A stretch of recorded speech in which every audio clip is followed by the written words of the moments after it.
और दोस्तों यूपीपीसीएस कर्तव्य पथ के चैनल पर आपका स्वागत है। मेरा नाम है देवानंद पेंगोरिया और मैं आज आपके सामने एग्रीकल्चर सर्विसेज का पेपर लेके आया हूं, जिसे आयोग ने फाइनली 18 अगस्त 2024 को सक्सेसफुली कंडक्ट कराया था। अब इस पेपर में हम जीएस के क्वेश्चन डिस्कस करेंगे और जो यूपीपीसीएस 2024 में उससे रिलेटेड क्वेश्चंस आ सकते हैं उनके बारे में भी बात करेंगे। तो स्टार्ट करते हैं पहले क्वेश्चन से। तो देखिए, जो पहला क्वेश्चन ही आयोग ने दिया है वो गलत दिया हुआ है। कैसे, अभी हम देखते हैं। देखिए, यूनाइटेड नेशन पॉपुलेशन फंड की एक रिपोर्ट आई, इंडिया एजिंग रिपोर्ट 2023। उसमें कहा गया है कि भारत में 60 साल से ऊपर की पॉपुलेशन 2025 तक कितनी हो जाएगी।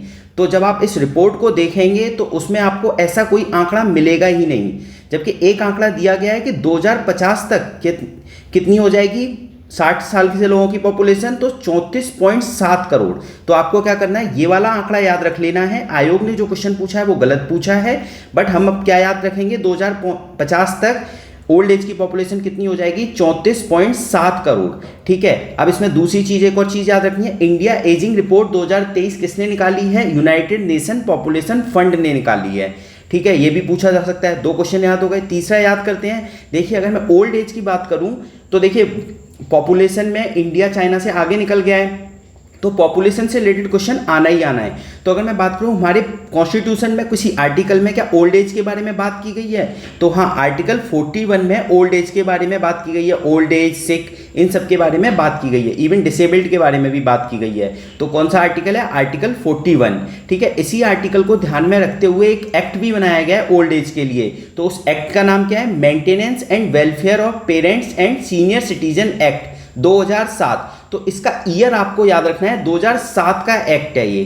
ठीक है। और एक पॉलिसी और है ओल्ड एज के लिए, पॉलिसी कब आई थी, 1999 में। तो ये चारों फैक्ट आपको याद रखने हैं। पहला फैक्ट आर्टिकल 41, दूसरा जो एक्ट आया था 2007 में आया था, तीसरा ओल्ड एज के लिए पॉलिसी 1999 में, और चौथा 2050 तक ये पॉपुलेशन कितनी हो जाएगी, 34.7 करोड़। साथ ही साथ एक और चीज याद रखनी है कि इंडिया एजिंग रिपोर्ट 2023 किसने निकाली है, यूनाइटेड नेशन पॉपुलेशन फंड ने। तो हमने इस क्वेश्चन से 5 फैक्ट याद किए। अगर कोई भी एग्जाम में आएगा तो आपको गलत नहीं करना है। ठीक है। इसी तरह से हम अगले क्वेश्चन को डिस्कस करते हैं। Which of the following is not a folk dance, मतलब उत्तर प्रदेश का कौन सा लोक नृत्य नहीं है।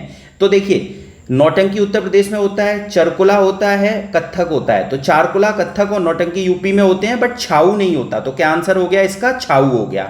ठीक है। और एक चरकुला के बारे में एक कथन और जान लीजिए, ये ब्रज रीजन में कंडक्ट होता है, ब्रज रीजन का ये लोक नृत्य है। ठीक है, चरकुला, ये भी एग्जाम में पूछा जा सकता है। तो 2 क्वेश्चन हो गए। अगले क्वेश्चन पे चलते हैं। रबर प्रोड्यूसिंग स्टेट के बारे में आपको अरेंज करना है डिसेंडिंग ऑर्डर में। ठीक है। रबड़ उत्पादक राज्यों के बारे में आपको घटते हुए क्रम में अरेंज करना है। तो देखिए, आयोग ने ये क्वेश्चन भी गलत दिया हुआ है। कैसे जानते हैं, देखिए, सबसे फर्स्ट पे है केरल, सेकंड पे है त्रिपुरा, थर्ड पे है कर्नाटक, फोर्थ पे है असम, फिफ्थ पे है तमिलनाडु। तो आपको सबसे पहले सीक्वेंस याद रखिए, केरल है, फिर त्रिपुरा है, फिर कर्नाटक है, फिर असम है, फिर तमिलनाडु है।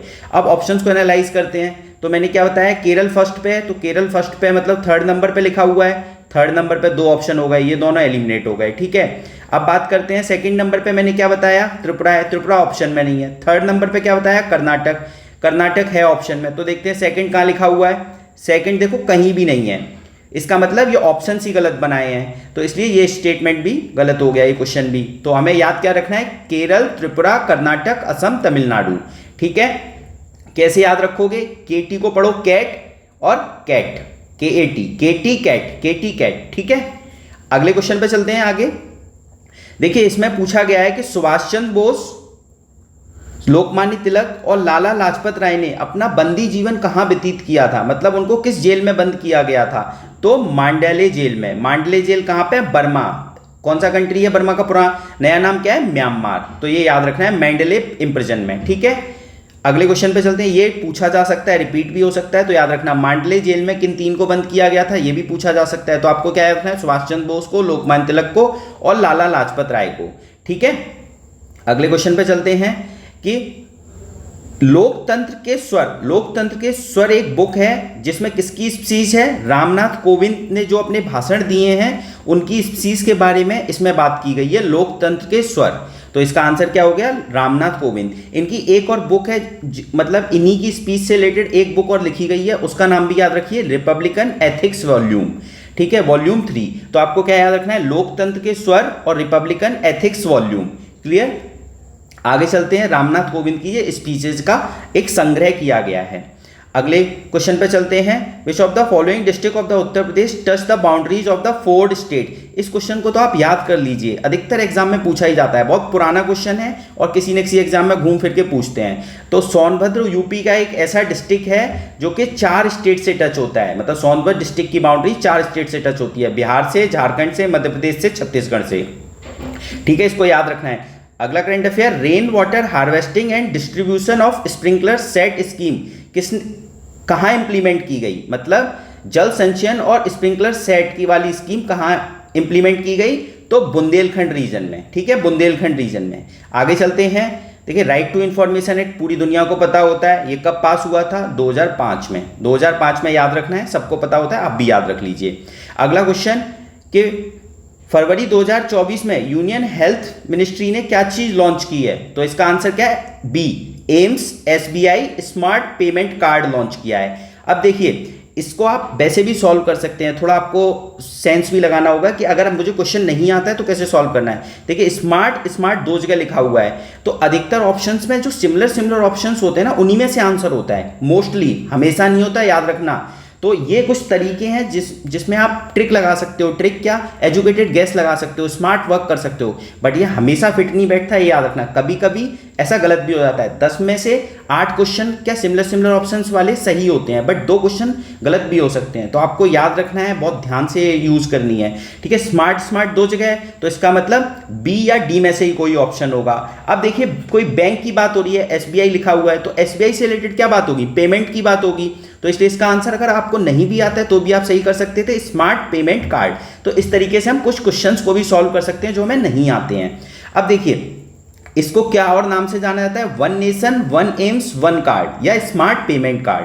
ठीक है, यूनियन हेल्थ मिनिस्ट्री ने इसको लॉन्च किया था। आगे चलते हैं, हम उन्हीं क्वेश्चंस को डिस्कस कर रहे हैं जो हमारे एग्जाम में आ सकते हैं और जीएस के पॉइंट ऑफ व्यू से हैं। ठीक है, इंडियन स्टैंडर्ड टाइम सबको पता होता है, कौन सा लॉन्गिट्यूड है, 82.5 डिग्री ईस्ट। ठीक है, अब ये कहां से पास होता है, यूपी के इलाहाबाद के नैनी से। कई बार मिर्जापुर भी ऑप्शन में दिया होता है, वो भी सही होता है, तो इलाहाबाद का नैनी वैसे आप याद रखोगे। अगर मैं आपसे पूछता हूं, जो अगर इंडिया का मैप से जो इंडियन स्टैंडर्ड लाइन जाती है 82.5 डिग्री ईस्ट से, वो किन किन स्टेट से पास होती है, यूपी के, सॉरी इंडिया के, उत्तर प्रदेश, मध्य प्रदेश, छत्तीसगढ़, आंध्र प्रदेश, उड़ीसा, इन स्टेट से वो लाइन पास होती है। टोटल कितने स्टेट से पास होती है, 5 स्टेट से, ये भी आपको याद रखना है। ठीक है, हमारा उद्देश्य यहाँ पे ये है कि आंसर्स भी डिस्कस करें और उससे पेरिफेरल जो भी करंट अफेयर हैं आसपास के वो भी कर लें। अगर एग्जाम में, अगर एग्जामिनर का माइंडसेट तो हमें पता लग गया, अच्छा ये पूछ रहा है तो इससे रिलेटेड क्वेश्चन भी पूछ सकता है। ठीक है, तो हम वो चीज़ें भी डिस्कस कर रहे हैं साथ साथ। अगले क्वेश्चन पे चलते हैं, which part of the plant is potato. आलू पौधे का कौन सा भाग होता है, तो अंडरग्राउंड तना होता है, स्टेम होता है। ठीक है, अगले क्वेश्चन पे, Indian agriculture statistical research institute, ये कहां पर है, न्यू दिल्ली में, याद रखना। Indian agriculture statistical research institute कहां पर है, न्यू दिल्ली में। अगला current affair, first British trade factory कहां पे स्टैब्लिश की गई। तो देखिए इसकी थोड़ी सी हिस्ट्री जान लेते हैं, एग्जाम में कई बार वो भी पूछ लेते हैं। तो कैप्टन हॉकिंस आए थे जहांगीर के कोर्ट में, उन्होंने कहा था कि हमें सूरत में फैक्ट्री बनाने दो। तो 1608 के आसपास वो आए थे और उन्होंने ये कहा था, 1608 में परमिशन मांगी थी, जहांगीर ने परमिशन भी दे दी, बट जहांगीर पे पुर्तगालियों और अदर यूरोपियन पावर का दबाव पड़ा, तो जहांगीर ने उनसे वो परमिशन वापस ले ली। तो 1608 में फिर कोशिश की गई थी बट वो सफल नहीं हुई थी, तो सफल कब हुई, फिर 1611 में मछलीपट्टनम में बनाई थी। तो पूछा जाए फर्स्ट ट्रेडिंग फैक्ट्री कहाँ पे बनाई थी ब्रिटिशर्स ने, तो मछलीपट्टनम में। कोशिश कहाँ की थी, सूरत में बनाने की। ठीक है, अगले करंट अफेयर पे चलते हैं, सॉरी अगले क्वेश्चन पे चलते हैं। इसके fragrance and flavour development centre ये कहाँ स्टैब्लिश किया जाएगा, कन्नौज में। ठीक है, कन्नौज में स्टैब्लिश किया गया है। ये सिंपल क्वेश्चन बन सकता है कि fragrance and flavour development centre कहाँ स्टैब्लिश्ड है, कन्नौज में। और यहाँ पे किस ऑयल की प्योरिटी के लिए स्टैब्लिश किया गया है, तो मेंथा तेल की प्योरिटी के लिए स्टैब्लिश किया गया है। याद रखना कन्नौज में, ये भी पूछा जा सकता है क्योंकि क्वेश्चंस में ही कई बार क्वेश्चंस छिपा होता है और वो आयोग पूछ लेता है। अगला क्वेश्चन, किडनी किसके लिए रेस्पॉन्सिबल होती है? एक्सक्रीशन के लिए, मतलब उत्सर्जन के लिए। सिंपल क्वेश्चन है, सबको पता होता है। आगे चलते हैं। Which of the following headed the panel one nation one election? देखिए, वन नेशन वन इलेक्शन को कौन हेड कर रहा है? रामनाथ कोविंद जी हेड कर रहे हैं। इनकी अभी हमने बुक भी पढ़ी, लोकतंत्र, इनकी स्पीच से रिलेटेड एक बुक, लोकतंत्र के स्वर।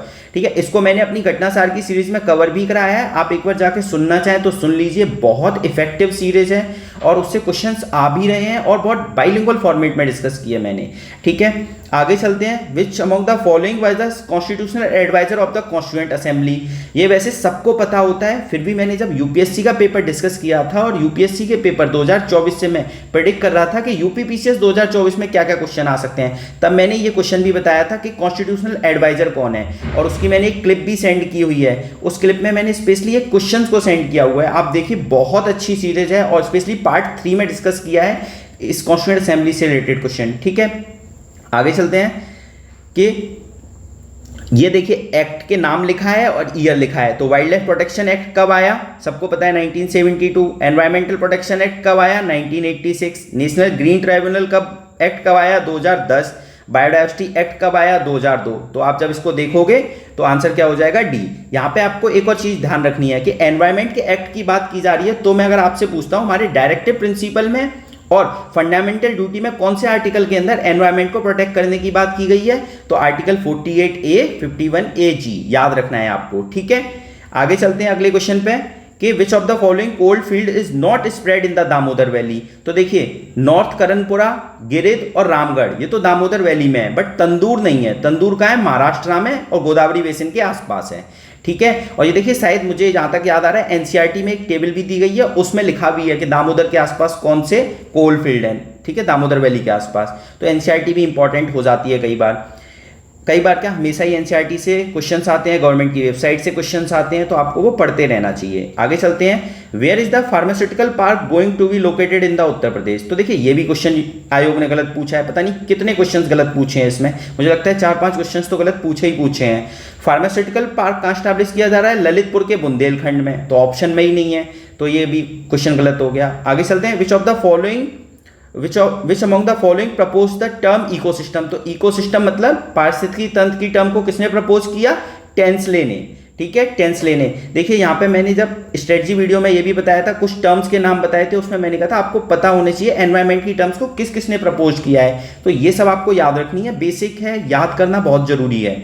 आगे चलते हैं। गवर्नमेंट ऑफ इंडिया ने G20 ट्री प्लांटेशन सेरेमनी आयोजित की थी अक्टूबर 2023 में, तो कौन सा पेड़ लगाया? बनियान का पेड़ लगाया, मतलब बरगद का बेनियान। ठीक है, और उसे किस नाम से जाना जाता है? ट्री ऑफ लाइफ के नाम से भी जाना गया उसे। क्लियर, तो बेनियान ट्री लगाया, ट्री ऑफ लाइफ के नाम से भी जाना जाता है। अगले क्वेश्चन पे चलते हैं। अगला क्वेश्चन है, वर्ल्ड एनवायरनमेंट डे कब सेलिब्रेट किया जाता है? 5 जून को। ठीक है, अब इसकी थीम इंपॉर्टेंट है, थीम याद कर लीजिए, land restoration, desertification and drought resilience. Very important, land restoration, desertification and drought resilience. ठीक है, अगर मैं आपसे पूछता हूं वर्ल्ड एनवायरनमेंट डे इस बार कहां सेलिब्रेट किया गया, तो सऊदी अरेबिया में, भूलना नहीं है। ठीक है, अगला क्वेश्चन, 1 हॉर्स पावर की वैल्यू क्या होती है? 746 वॉट, 746 वॉट होती है, ये याद कर लीजिए। ठीक है, अगले क्वेश्चन पे चलते हैं। 1 रुपये के नोट को कौन इशू करता है? तो गवर्नमेंट ऑफ इंडिया, या ये कह सकते हैं फाइनेंस मिनिस्ट्री, क्योंकि 1 रुपये के नोट पे किसके सिग्नेचर होते हैं? फाइनेंस सेक्रेटरी के। क्लियर, आगे चलते हैं अगले क्वेश्चन पे। देखिए, मिलेट्स क्या है, पल्स क्या है, ग्राम क्या है, टी के बारे में बात की गई है। तो मिलेट्स क्या है? ज्वार बाजरा क्या होते हैं? मिलेट्स होते हैं। पल्स में क्या होता है? दालों में प्रोटीन होता है। ग्राम क्या है? रबी क्रॉप है। और टी क्या है? प्लांटेशन क्रॉप है। ठीक है, तो आंसर क्या हो गया? इससे डी आंसर हो गया। क्लियर, तो याद कर लेना, ये चीजें सबको पता होती हैं, आपको भी याद होनी चाहिए। कुछ चीजें तो इतनी बेसिक पूछी जाती हैं कि वो सबकी सही होती हैं, और जिसकी ये गलत होंगी उसकी कभी कट ऑफ नहीं क्लियर होगी। तो बेसिक चीजें आपको सब याद होनी चाहिए, कोशिश करिए कि वो गलत नहीं होनी चाहिए। अगला क्वेश्चन देखिए, अरेंज करना है, हिस्ट्री के कुछ इवेंट्स दिए हुए हैं क्रोनोलॉजिकल ऑर्डर में कि कौन सा पहले हुआ, कौन सा बाद में हुआ। तो देखिए, 3rd नंबर देखिए, अजातशत्रु, मगध डायनेस्टी पर रूल किया था, हर्यंक डायनेस्टी आई थी। ठीक है, उसके फाउंडर कौन थे? बिंदुसार थे। उसके बाद कौन थे? अजातशत्रु थे। तो अजातशत्रु सबसे पहले रहे, अजातशत्रु और लाछियावाई का स्ट्रगल हुआ, लाछियावाई का। ठीक है, और जो अजातशत्रु की डायनेस्टी थी वो हर्यंक डायनेस्टी थी, तो सबसे पहले यही आएगा। ठीक है, ये बीसी के टाइम पे हुआ था, बिफोर क्राइस्ट हुआ था, तो थर्ड ऑप्शन में आ गया। और कोई ऑप्शन में है क्या? नहीं, तो यही आंसर हो गया। बाकी भी देख लेते हैं। उसके बाद क्या है? फर्स्ट ऑप्शन साका सातवाहना का वॉर हुआ था। फोर्थ पे स्कंदगुप्त, गुप्त बाद में आए थे तो आपको पता है। उसके बाद यशोवर्मन और मेहरकुल का। मेहरकुल कौन सी डायनेस्टी से थे? हूना डायनेस्टी, क्या हून थे ये, इन्होंने गुप्ता के टाइम पे अटैक किया था। ठीक है ना, स्पेशली स्कंदगुप्त के टाइम पे, और स्कंदगुप्त ने इन हूनाओं को बहुत बुरी तरह हराया भी था। आगे चलते हैं अगले करंट अफेयर पे। तो देखिए, आपको अगर एक भी पता होता तो आप इस क्वेश्चन को कर ले जाते, तो यही आप हिस्ट्री के कुछ क्वेश्चंस को ऐसे भी सॉल्व किया जा सकता है। क्लियर। अगले क्वेश्चन पे चलते हैं। Maximum number of partners in the limited liability partnership, मतलब सीमित दायित्व वाली साझेदारी में मैक्सिमम कितने नंबर्स हो सकते हैं? तो अनलिमिटेड हो सकते हैं। मिनिमम कितने? 2, मतलब लिमिटेड लायबिलिटी पार्टनरशिप में मिनिमम 2 मेंबर हो सकते हैं। मैक्सिमम कितने हो सकते हैं? अनलिमिटेड हो सकते हैं। और अगर केवल पार्टनरशिप की बात की जाए तो मिनिमम 2, मैक्सिमम 50। ठीक है, याद रखोगे। अगले क्वेश्चन पे चलते हैं। National committee of environmental planning and coordination, ये कब बनी थी? 1972 में। 1972 में एक एक्ट और आया था, मैंने ऊपर बताया, बताइए, वाइल्ड लाइफ प्रोटेक्शन एक्ट। उसमें रिसेंटली अमेंडमेंट भी हुए हैं। ठीक है, और उस अमेंडमेंट के बाद उसमें पहले 6 शेड्यूल हुआ करते थे, अब कितने शेड्यूल हो गए हैं? 4 शेड्यूल हो गए हैं। इंपॉर्टेंट है, मैं पहले भी बता चुका हूं अपनी सीरीज में, तो ध्यान से कुछ चीजों को करते रहिए, एग्जाम में पूछा जा सकता है। कितने शेड्यूल? 4। आगे चलते हैं। Who was the most important minister of the Ashtapradhan of Shivaji? तो देखिए, शिवाजी इस साल के लिए बहुत इंपॉर्टेंट है, मतलब मराठा एम्पायर तो आपको अच्छे से करके जाना है। क्यों?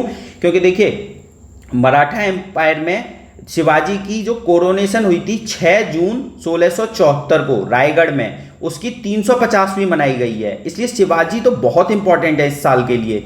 तो जब भी मैंने आपको बताया था स्ट्रेटजी वीडियो में 50 साल हुए हों, किसी को 100 साल हुए हों, 150, 200, 300, 350, 400, तो वो एग्जाम में पूछा जाता है, इसलिए शिवाजी के बारे में पूछा जाएगा, 100% पूछा जाएगा। तो मोस्ट इंपॉर्टेंट पोस्ट क्या होती थी? पेशवा। बाकी आपको अष्टप्रधान सारे पता होने चाहिए। अगले क्वेश्चन पे चलते हैं। मिल्क में कौन सा एसिड मिलता है? Lactic acid. क्लियर। आगे चलते हैं। On the basis of climate, banana क्या है? बनाना एक ट्रॉपिकल फ्रूट है। ठीक है। Soil size of the particle consider as a soil colloids, मतलब कह रहा है कितने आकार के कण को मृदा कोलाइड माना जाता है? तो लेस देन 0.001 mm। अब देखो, इस क्वेश्चन को भी आप बहुत इजीली, मतलब 2 ऑप्शन को एलिमिनेट कर देते। देखिए 001, 001, 001 3 जगह है, तो सी में 3 बार 0 है, तो वो ऑटोमेटिकली एलिमिनेट हो गया। बच गए कितने ऑप्शन? ए बी डी बच गया। अब देखिए, आप बी और डी में बी और सी में सेम साइन लगा हुआ है ऐसे, इसका मतलब इन दोनों में से कोई आंसर होगा। सी पहले से हट गया, अब क्या आंसर हो गया? बी। तो ऐसे करके भी आप सही ऑप्शंस पे पहुंच सकते हो। क्लियर। आपको नहीं आता होगा तब भी। अगला question, in which year the cooperative society act was pass? तो 1912। Very very important. जब भी कोऑपरेटिव वर्ड्स आएगा तो आपके कान खड़े हो जाने चाहिए। मैंने पहले बताया था कि इंडिया में world largest grain storage facility develop की जा रही है। किसकी मदद से? मिनिस्ट्री ऑफ कोऑपरेटिव, मतलब मिनिस्ट्री ऑफ कोऑपरेटिव्स के अंदर world largest grain storage facility develop की जा रही है। और किस मिनिस्ट्री के अंदर? मिनिस्ट्री ऑफ कॉर्पोरेशन के अंदर। मिनिस्ट्री ऑफ कॉर्पोरेशन को कौन हेड करते हैं? हमारे अमित शाह जी हेड करते हैं। ये मिनिस्ट्री कब बनी थी? 2021 में बनी थी। ये आपको हमेशा याद रखना है, 2021 में बनी थी। ठीक है। और इसीलिए कोऑपरेटिव से रिलेटेड चीजें पूछी भी जा रही हैं, और एग्रीकल्चर का पेपर है इसलिए और पूछी गई है। तो कोऑपरेटिव सोसाइटी एक्ट कब आया था? 1912 में, भूलेंगे नहीं। ठीक है। आगे चलते हैं। Which of the following is example of primary minerals? तो हेमेटाइट है। ठीक है, प्राइमरी मिनरल्स का एग्जाम्पल हेमेटाइट। अच्छा, अब बात करते हैं कि बोर्डेक्स मिक्सचर में क्या होता है। बोर्डो मिश्रण में क्या होता है? तो कॉपर सल्फेट होता है और हाइड्रेटेड लाइम होता है। ठीक है। अगले क्वेश्चन पे चलते हैं। ये हमारे एग्जाम में यूपीपीसीएस में आ सकता है, इसको ध्यान से करना है।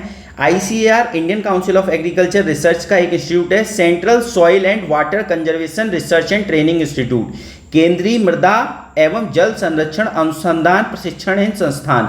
ये कहाँ पर है? देहरादून में। देहरादून में 1975 में स्टैब्लिश किया गया था, भूलना नहीं है। अब देखिए, अभी मैंने आपको बताया था सिमिलर ऑप्शंस हैं, डी से दोनों शुरू हो रहे हैं, तो आपको 99% केसेस में ये लगता है ऐसा। देखो हमेशा नहीं लगता, आपका क्वेश्चन मतलब हर जगह ट्राई नहीं करना है, जहां आपको नहीं आ रहा है वहां पे अगर आपका तुक्का मारने का मन है तब आप इनको यूज कर सकते हो, हमेशा यूज नहीं करोगे। अगर आपको आता है तो फिर ऐसी कोई ट्रिक नहीं लगानी है, ठीक है। तो जोधपुर और कोलकाता काट दोगे, इन दोनों में से कोई आप एक टिक कर सकते थे।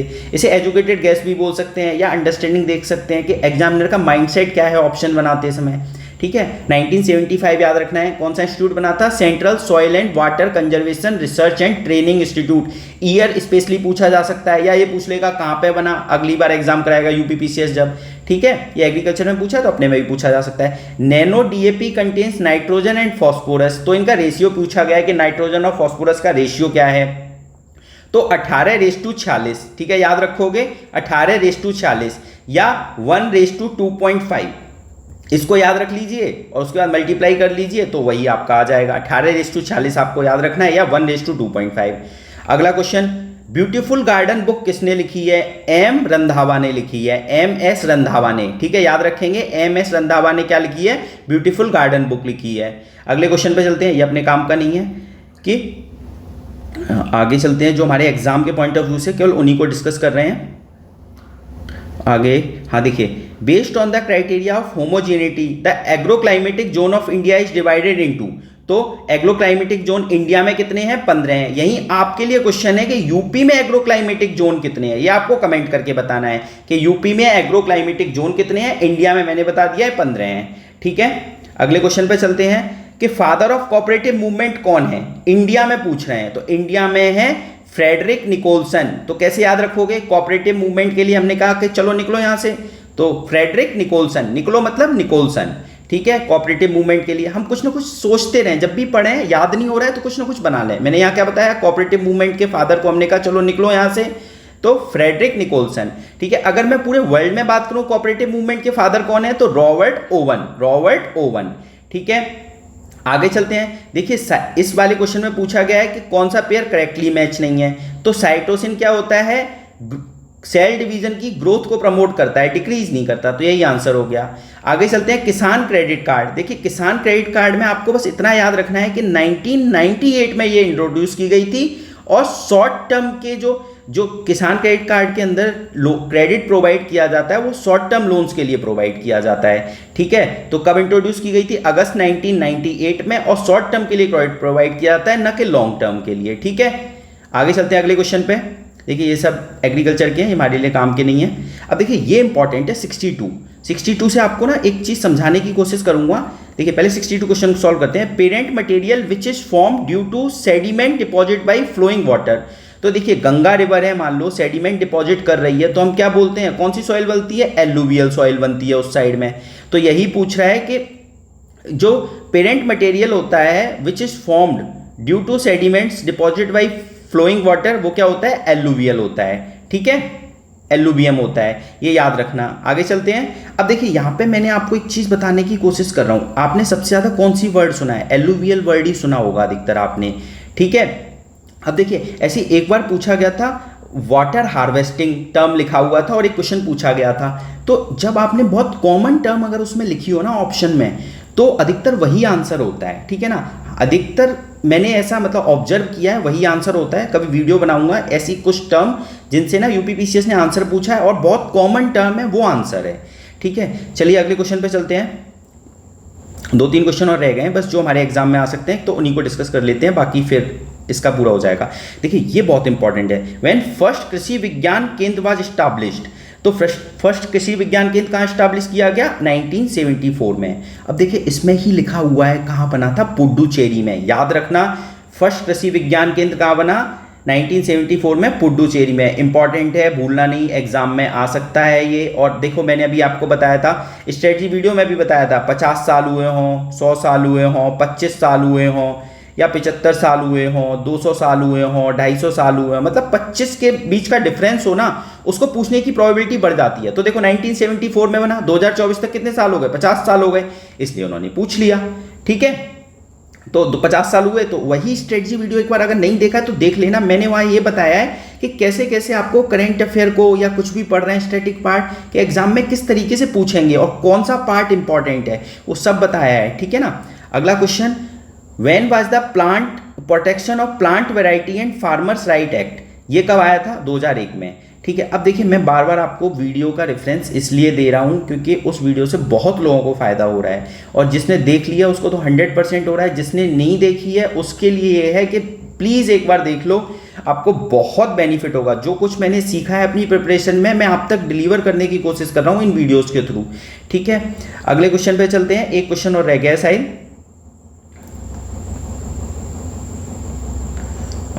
ये था, हाँ, 10 scientist associated with the law of inheritance, सबको पता है मेंडलीव। ठीक है, मेंडलीव, तो लॉ ऑफ इनहेरिटेंस से कौन रिलेटेड है? मेंडलीव रिलेटेड है। Clear. Last question, central research institute of dryland agriculture, ये कहां पर है? हैदराबाद में। बस इतना याद रखना है, ये क्वेश्चन पूछ लेगा। Central research institute of dryland agriculture का हैदराबाद में है। ठीक है ना, हैदराबाद में क्या है? ड्राईलैंड एग्रीकल्चर का इंस्टीट्यूट है। क्लियर, बस ये लास्ट क्वेश्चन था। अच्छा, एक और रह गया ये कि कम्युनिटी डेवलपमेंट प्रोग्राम कब लॉन्च हुआ था? 1952 में। फर्स्ट 5 ईयर प्लान में ये लॉन्च हुआ था, तो ईयर याद रखोगे कब हुआ था? सीडीपी 1952 में, कई बार एग्जाम में पूछा गया है, तो याद कर लीजिए सीडीपी कब लॉन्च हुआ? 1952 में। इसके साथ ही 1953 में और एक प्रोग्राम लॉन्च हुआ था, ये बिहार पीसीएस में आ भी चुका है, अपने एग्जाम में अभी तक नहीं आया है यूपी पीसीएस के, तो इस साल हो सकता है आ जाए। नेशनल एक्सटेंशन सर्विस कब? 1953 में। सीडीपी 1952 में। अब क्वेश्चन में पूछा गया है कि सीडीपी को किसके फाइनेंशियल असिस्टेंस से लॉन्च किया गया, मतलब किसने पैसे से मदद प्रोवाइड की? तो फोर्ड फाउंडेशंस ने। किसने? फोर्ड। तो 3 क्वेश्चन कर लिए, CDP 1952, NEC national extension service 1953, और फोर्ड फाउंडेशन की मदद से सीडीपी को लॉन्च किया गया। अब देखिए नेशनल एक्सटेंशन सर्विस क्या है? जो एग्रीकल्चर होता है ना, एग्रीकल्चर में जो हम कृषि विज्ञान केंद्र सर्विस प्रोवाइड करता है किसानों को, उसी को हम क्या बोलते हैं? नेशनल एक्सटेंशन सर्विस बोलते हैं। ठीक है, और ये लास्ट क्वेश्चन था, एक और देख लीजिए। Hereditary material in the chromosome क्या होता है? क्रोमोसोम में डीएनए होता है, हेरिडिटरी मटेरियल। क्लियर। तो देखिए एग्रीकल्चर सर्विसेज का जो पेपर हुआ था वो कंप्लीट कर लिया हमने, जो भी जीएस के क्वेश्चंस थे और इंपॉर्टेंट एग्रीकल्चर के क्वेश्चंस थे जो हमारे यूपी पीसीएस के एग्जाम में रिपीट हो सकते हैं। ठीक है, और जो क्वेश्चन मैंने आपसे पूछे हैं इस वीडियो में, प्लीज़ कमेंट करके बताना, और अगर आपको वीडियो पसंद आ रही है तो प्लीज़ अपने दोस्तों के साथ शेयर भी कर लिया करिए। ठीक है, चलिए, थैंक यू सो मच।